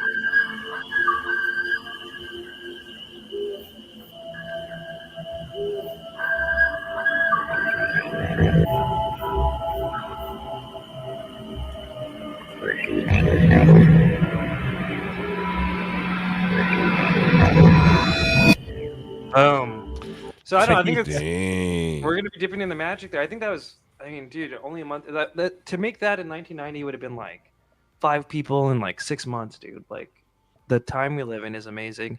And again, I think a lot of those with a lot of these cases, right? I think would be really great. Like I already am working on a 1952 one. I would love to imagine like a Colaris anime, bro. That'd be so sick. That just kind of goes over all the big events over the course of like the 3-month flap and stuff like that. Well, dude, it's just like, yes, absolutely, that would be amazing, and it's really like, you want to set there's these retellings of these events, right? Everyone's like, oh, this is the podcast of it or whatever, but when you get into the cinematics and you're like, oh, I'm just going to start it off with, a drive, or I'm going to start it off with a conversation or whatever. Like you could start to do that. That's the amazing thing with taking it and controlling, like not controlling, but creating a narrative around these cases. And then your choice, I just want to say real fast, your choice of like handheld versus like stable, those were really good choices. Like that was wild. Yeah, right. Like people are like, oh, it's just AI slop, but it's like there's a lot of I'll say it. Yeah, there's a lot of artistry that goes into like a lot of the stuff. Like you're designing every angle, you're doing with the camera angle, the handheld, right? Like all those things add the music. If you guys saw the layering on the sound design on that last scene, dude, you know what I mean? Like people really think that maybe people believe it's drag and drop or something, but it's not. Like you have to create an image and then you have to bring it to life however you want. That's where you add the handheld or the zooms or the whatever, and then also the action, what the characters are doing. You can do all that, but you have to assemble an entire edit out of these 5 to 10 second clips that AI will give you. So then you're doing sound, you're doing all these extra things. Like even if you handed somebody every single video that you created through Kling or whatever, and you go make something with it, they wouldn't have been able, right? There's no AI. The continuity, I feel like on that last scene, I'll pat myself on the back, was pretty sick, right? It was like sick. The flow, yeah. And that's people don't even think about how that's like kind of a difficult thing. Not everyone just gets that, right? Like you had to practice with that. You know what I mean? Yeah, it's still like, I'll say this, like editing is an art form and it's a beautiful one and it's like a really powerful one. Yeah, I was gonna say it's very powerful, dude. Yeah. And so like AI videography is kind of like it's like a cameraman's game and an editor's game, because the direction's not really there because you're not directing anyone, right? You're really not, right? But as a cameraman or someone who wants to create visual, I think though, like, but minimally because of the limitations of AI. Like, do you know what I mean? It's minimal. Like the best or the most directing I was able to pull off with this is when I direct myself, when I record my face and my vocals. Then when I record my face and my audio, then you redress it with the AI, right? That's when I feel like, oh, okay, this is something. Because like even if you use 11 Labs and you're just like typing the words in, it'll say convincing sentences, but you really, I feel like, you should definitely be trying to record the performances, because the videos are so short, right? And the lines that people say are kind of short. So make sure that they hit and then just say them yourself and then redress them with some other AI. And you get like all the inflections you want. You get all the drama or the comedy, the delivery, like all of that stuff kind of really hits. And then it gets your face too. And then there's like more of a directing thing. But for now, it's still a little bit of a luck of the dice, right? Like you just roll the dice and hope it produces something. And it's not perfect at all, but I think me and you were kind of hedging our bets on like the technology is only going to get better, and being on the forefront of this is like, you know what I mean? Well, it's fun, dude. It's a blast. Well, and it's fun as hell. Yeah, it's like, dude, it's so much fun. It really does feel like you get to be an editor for some like project that just was pieced together. Like, oh shit, these are all amazing scenes. Like, what is this? It's like, oh man, just have fun with it. Like, okay. But yeah, you're crushing it. Closing thoughts, guys. That's the end of it. Thank you all for being here. We're back, baby. Amazing. This is a great comeback story, dude. I think your utilization of AI even to help you get like you know what I mean, to write the perfect appeal. Yeah, I really feel smart. Like, we have a few friends, and we should probably talk about this with someone who like feel like AI is like giving them a mission. I was like, oh shoot, like RPK and AI's first little dance together. We got our channel back from like the pits of like people thought I was gone forever, dude. I was. Dude, I thought you were gone forever. Yeah. 100%. I don't. Channels don't normally come back from these things, and like it was just, oh, dude, it was such a hit, such a blow. So yeah, it's crazy. This is a miracle. Matt, I'll make some videos on my backup channel, and I do have some shorter ones planned. I'm gonna do like little, kind of like Vetted does, little 5-10 minute segments on there. I'll do one about AI and stuff too, because a lot of people want to learn how to do this, and yeah, it's amazing time period. Everyone should do it. Yeah, dude, I'm great. Terrestrial, any thoughts, man, before we close? Not really, bro.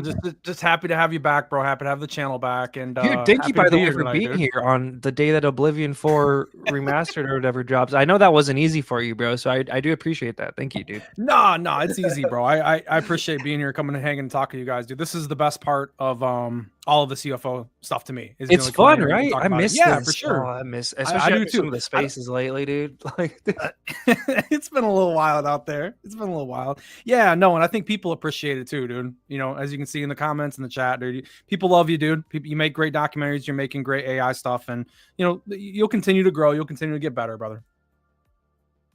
Again, I still have my normal documentaries. Got my drone one, Spielberg one, just like classic 2020 RPK. Where's the Spielberg one, bro? Are you dropping that anytime? It was about to drop into the drone, and then like we literally had the craziest drone flap in America. There was craziest UFO flap in American history, bro. Like, well, what am I supposed to do? I know, but Spielberg. Is it all going to be Studio Ghibli or what? No, it's going to be classic RPK. We've got classic vintage clips found and stuff like that. It's going to be sick. It's going to be sick. But yeah, thank you everyone. Thank you everyone in the chat. Our mods, Eric, Heather, Ocean, Alien Girl. We got Buddy there. A lot of the good friends. Bad Kitty, I saw you hop in. Derek Dougherty, Sarah B. Thank you guys so much. Yeah, thank you guys so much. And we'll see you probably in a space. I kind of want to see if maybe Logan's down to do a space where we listen to the new Jesse Michaels thing, but I got to get a bite to eat. And yeah, it was great to be back, guys. I love you all. Peace. Woo. Peace, bro. Peace. See you later, guys.